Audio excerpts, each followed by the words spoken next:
Hey everybody, I took off my mask after buying some takeout to make a point here regarding the recently announced settlement that results in a, if you will, quote, ban, unquote, in the handling of coal at the Oakland bulk and oversized terminal. First of all, this would not have happened without Tom Steyer basically throwing his money around and buying Oakland elected officials, most notably Oakland Mayor Libby Schaaf. And Libby, California Capital Investment Group Managing Director Phil Tagami and I have been friends for over 30 years. And I felt that, and I still believe, and I still hold, that Libby basically sacrificed a friendship with Phil and used him as a tool to gain her bona fides with the, quote, environmental community, unquote, and also the fundraising community, so that she could say, particularly to Tom Steyer and his wife Kat, hey, I am on your side, we are not going to have coal running through here, and here's what I've done. Oakland City Councilman Dan Kalb, District 1, is a person who, rightfully touts his past experience in the environmental science community, but he has been more a politician than a scientist, and a person who really takes an honest look at what's happening with climate change. Will tell you, as a number have said, that the real problem is the truth that we don't want to deal with. There are too many people on this planet, and we need to enact population control growth right now. We're not doing it. It is known that if we achieve zero emissions, we would still, because of our population growth rate, have a problem with emissions. So all of the hullabaloo about reducing coal and being clean with the advent of electric cars, which I happen to favor, is just fine, but you're a fool if you think that that's going to stop our climate change problem. It's not. We are already 20 years behind where we should be in terms of the curve of population growth. Back to Oakland.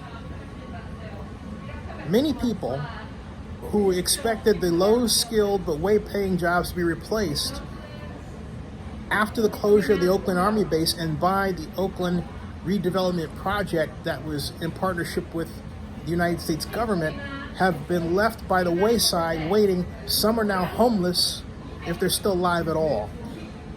It is a shameful representation, but an honest one, of the failure of Oakland's economic development, which has been torn asunder under the weight of personal politics, ranked choice voting, and the strong mayor system.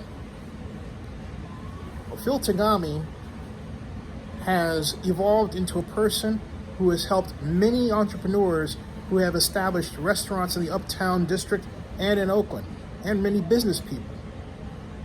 And Phil and I have helped each other many times over the years, all the time. He's my brother, okay? And I'm proud to say that. Oakland is allergic to people who try to do things within it unless they happen to run a nonprofit, and then again, those persons are only important to others when they happen to be giving a great deal of money to them or something along those lines. But business people, even small business people, the Oakland City Council has evolved in such a way where small business people are looked down upon, even though some of those same small business people are council members themselves. It's nuts. Oakland needs to stop this over-politicization of development and get back to when we built things. Now, and that's prior to the point in time when we got rid of redevelopment. And it includes a sweet spot where we had great job training programs, great business assistance programs. Oakland has been torn asunder first by the decline of manufacturing in Oakland and in the United States. It has done nothing to replace it, okay? Nothing.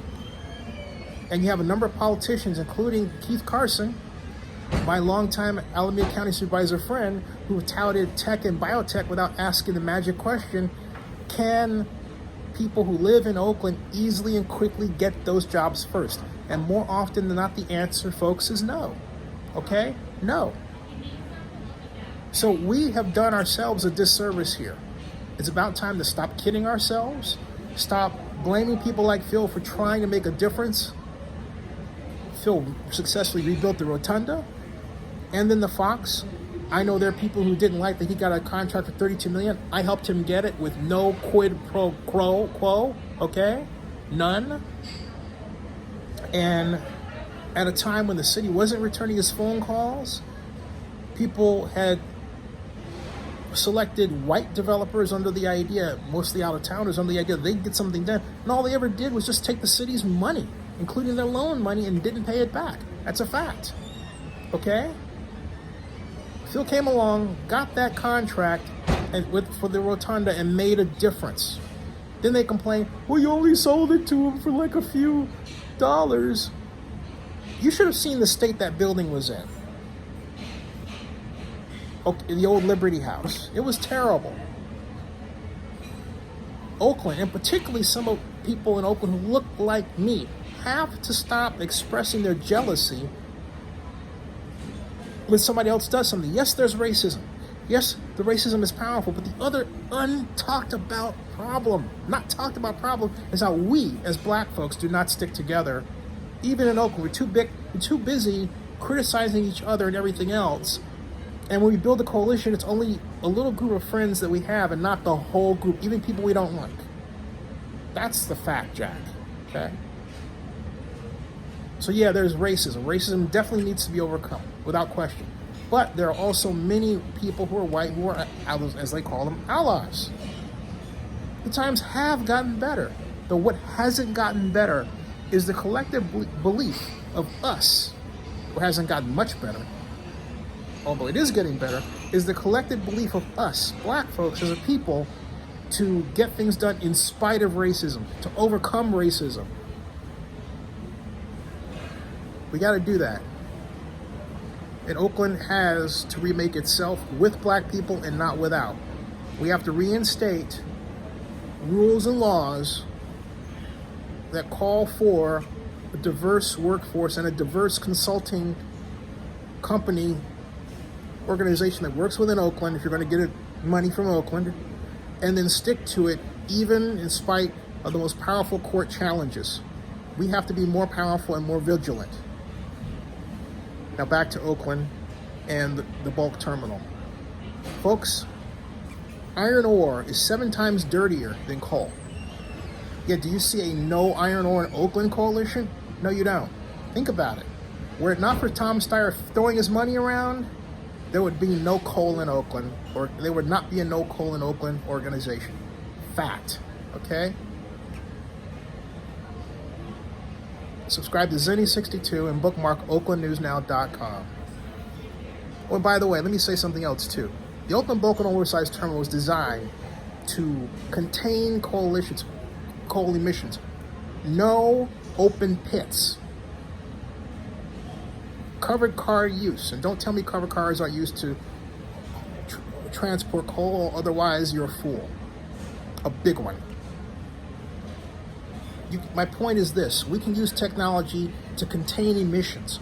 We can use technology to contain emissions and maintain economic output, rather than this just say no attitude. Just say no regardless. Forget it.